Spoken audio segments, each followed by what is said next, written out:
Hello class, today let's talk about adding and subtracting mixed numbers. First we need to understand that there are some steps to adding and subtracting mixed numbers, and there are 6 basic steps to doing that. Step number 1 is you must find a common denominator. You have to do that if you're going to add or subtract fractions and or mixed numbers. Step number 2, you need to change your numerator to match. In other words, whatever you did to that bottom number to find that common denominator, you need to also do the same exact thing to that numerator. We'll see an example here in a minute. Number 3, you need to add or subtract your numerators. Number 4, keep your new denominator. Once you find it, you keep it. You don't have to change it anymore. You need to add your whole parts. Okay, now some of you think that when we're adding or subtracting mixed numbers, you have to change everything to an improper fraction. That's only dealing with multiply and divide, not with add, subtract. So once we find our common denominator, we change our numerators to match. We add or subtract our numerators. We keep our denominator. You add your whole parts. And then last but not least, you got to simplify. Okay, simplifying is mandatory. So let's do a couple of examples. Here's our first one.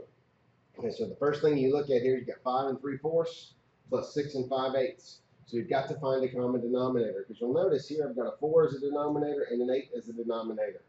Okay, we've got to make those look alike. They're different sizes. Okay, so what we do is we rewrite our fractions, getting ready for our new denominator. Now the way I like to do this is I start with the largest denominator that we have, and I go through the multiples of that denominator. So this one I'll go 8 times 1 is 8. And I'll ask myself, can I change this 4 to an 8 through multiplication? And yes, I can. I can multiply it by 2. So 8 becomes our common denominator. If it didn't work, then I would do 8 times 2, 8 times 3, 8 times 4, until I find one that actually works. One way to always find the common denominator is just multiply these two numbers together. 8 times 4 is 32. The only reason why I don't like to do that is because that requires a lot more simplifying at the end. Okay, so now we found our common denominator. Now we need to change our numerators to match. So this 4, I multiplied it by 2 to get the 8. So I'm going to multiply this 3 by 2 to find the new numerator. So 3 times 2 gives us 6. This 8 I multiplied by 1, or I didn't do anything. So I'm going to do the same thing to the top. Multiply by 1 or don't do anything. Okay? So now we're ready to add our numerators. 6 and 5 make 11. We keep our denominator of 8. And then we add our whole parts. 5 and 6 make 11. Now, you'll notice that this fraction right here is an improper fraction. That means it must be simplified. Okay, so that means that this bottom number will go into this top number. So we just ask ourselves, how many times will 8 go into 11? It goes one whole time. So I'm going to pull 8 out of 8, out of this 11, or out of this fraction right here, which becomes a 1. And that goes into the 11 right here. So that becomes a 12. And then I pulled out 8 out of that 11. So then I count up. How many do I have left? I should have 5 left. 8, 9, 10, 11, excuse me, 3. We end up with 3 left. So we end up with 12 and 3/8 is our final answer. And that's all there is to adding mixed numbers. But what about subtracting? What's the only thing you think you would do different? Instead of add your numerators and add your whole parts, we're going to subtract them. But everything else is going to be the same. Okay, so let's first find our common denominator. Okay, so we got 9 and 6. I'm going to start with this 9. I'm going to go through my multiples of 9. 9 times 1 is 9. Can I turn the 6 into a 9? No, not through multiplication. 9 times 2 is 18. Can I turn the 6 into an 18? Yes. 18 is our common denominator. Okay. What did I do to the 9? Multiply it by 2. Multiply this by 2 and I get 14. Okay. 6 times 3. So 1 times 3. You get 3. Now one of the hardest things to remember to do when you're subtracting is you have to subtract, not add. So we do 14, take away 3, which gives us 11 over 18. We still keep our new denominator, and then we subtract our whole parts. 9 and 4 make 5. And then we ask, can I simplify that? And no, 5 and 11/18 is in its simplest form. So that's adding and subtracting mixed numbers. That's something that we should be reviewing. This is old stuff. Okay, so now let's add a twist to it. Okay, the twist is, what if you have negatives?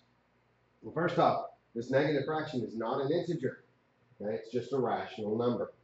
right? But we still do everything the same way. But now we've got to not only remember our fraction rules, but we also have to remember our integer rules. Even though that's not an integer, we still have to follow the same rules. So in integers, if our signs are different, what are we going to do with our numbers? We're going to subtract our numbers. All right, so now that we know that we're going to subtract, we go through our process of finding our common denominators. Okay, I start with 8. Can I turn this 2 into an 8? Yes, I can. So it becomes 8 is our common denominator. This first one, I didn't do anything, so I leave it alone. This 2 I multiplied by 4, so this 1 I'm going to multiply by 4. And now, because our signs are different, I'm not going to add my numbers together, even though this says add. I'm going to subtract, because this is a positive and this is a negative. So 5 eighths take away 4 eighths gives us 1 8. 8 take away 3 gives us 5. Now, which one has the greater absolute value? The 8 and 5 eighths is farther away from 0, so it's a positive 5 and 1 8. Let's try one more, then we'll call it a day. Okay, so now we have a subtraction problem. Now, what do you remember about subtracting with integers?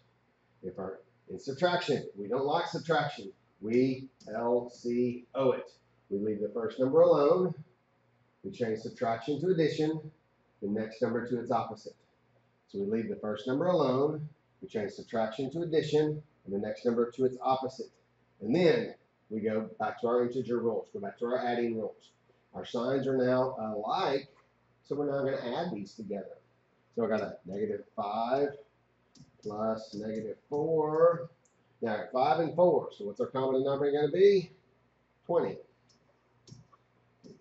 Now that one we had no choice, but you just multiply those two together. So now I multiply the 5 by 4, so 2 times 4 gives me 8. 4 times 5 gives me 20, so 3 times 5 gives me 15. Now, since my signs are alike, we're going to add these numbers together. So 15 and 8 make 23 over 20. 5 and 4 make 9. Our signs are alike, so I keep the sign of the problem. Now we've got to simplify this. So this 23 over 20 will simplify. How many 20s in 23? 1. So this becomes a -10.